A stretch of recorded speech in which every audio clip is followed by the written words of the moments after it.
my name is Samantha Green. Hi, my name is Samantha Signorella. And my name is Nicole Hunt. We are so excited to be co-teaching your children this school year. We are all graduates from the Towson University, which has an accredited education program. We are all in the elementary/special ed program, where we had the opportunity to experience different internships in a wide range of schools. A crucial class to our development as teachers was SPED 441, Curriculum and Methods of Instruction for Students with Disabilities in grades K through 12.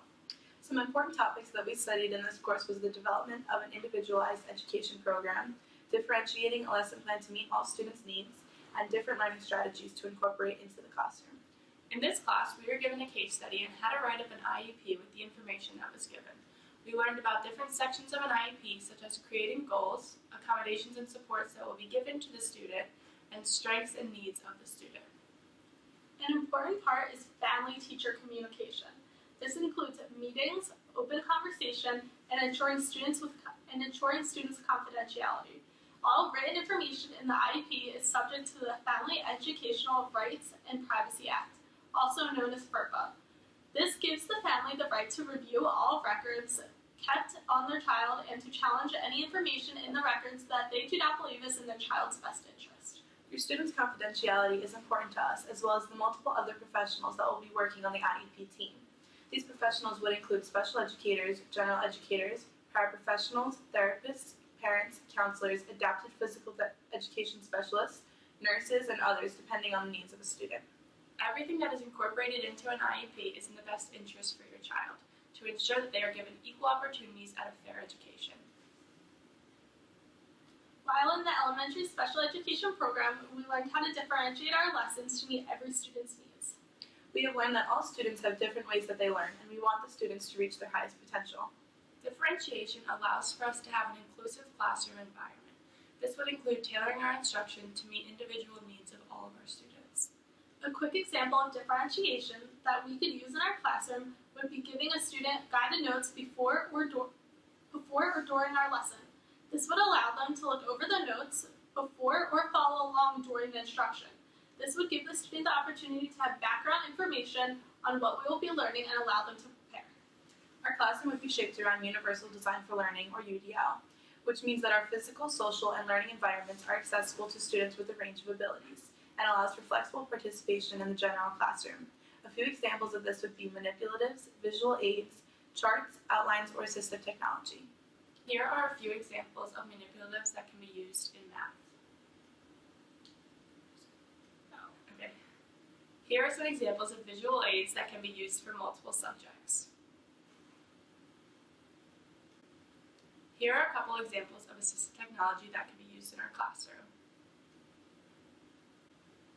Differentiation will have an important role in our classroom to allow for all of our students to thrive throughout the year. While in the class SPED 441, we all created a binder which included multiple learning strategies for different subjects. We will be using all of our binders in our classroom this year. This will help us with math, reading, writing, attention, and memory. For example, a strategy for math would be a flower clock telling time. This is a strategy to help students learn how to tell time. Around the clock is the minutes, which goes by fives, to show students what each number, numbers 1 through 12, actually is in minutes. Each one of the fives is a petal to make the clock look like a flower. The stem of the flower has 2 leaves attached to it. The smaller leaf says hour on it, while the longer leaf says minute on it. This is to show students that the smaller hand is the hour hand and the big hand is the minute hand. We can use this as a visual aid throughout the year to help our students tell time, but as the year progresses, we will take it down so students are not relying on this. A spelling strategy that we will teach our students to use is to find a smaller word within a larger word. This is a strategy which has students look at difficult words to spell and find smaller, easier words within it. Finding a smaller and easier word will help to spell the difficult words. This is because whenever they see a difficult word, they will think of the smaller word and already know how to spell at least some of this difficult word. Students can use this strategy on their own while learning how to spell certain words, or it can be used as a whole class. You can also make sayings that go along with the word that you are using. For example, if you are looking at the word believe. In this word, I see the word lie. A saying that I can make to remember this is never believe a lie.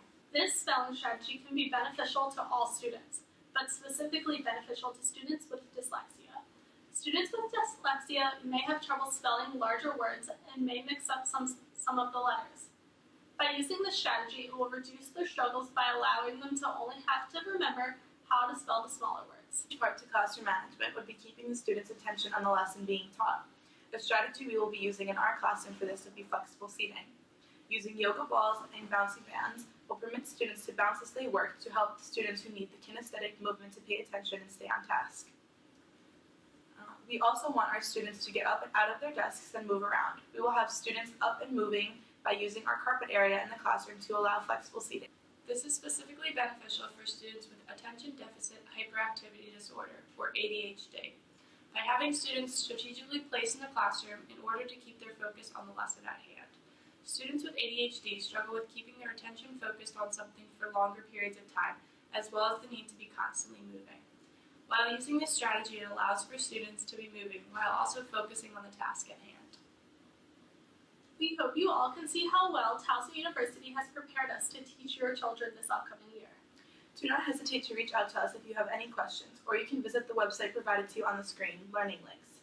This is a resource that can be used by both parents and teachers and gives you the opportunity to communicate with other parents, read articles about other students with and without disabilities, and to give you more information on some of the topics that we've talked about today. We are looking forward to the first day of school and to meet all of your children.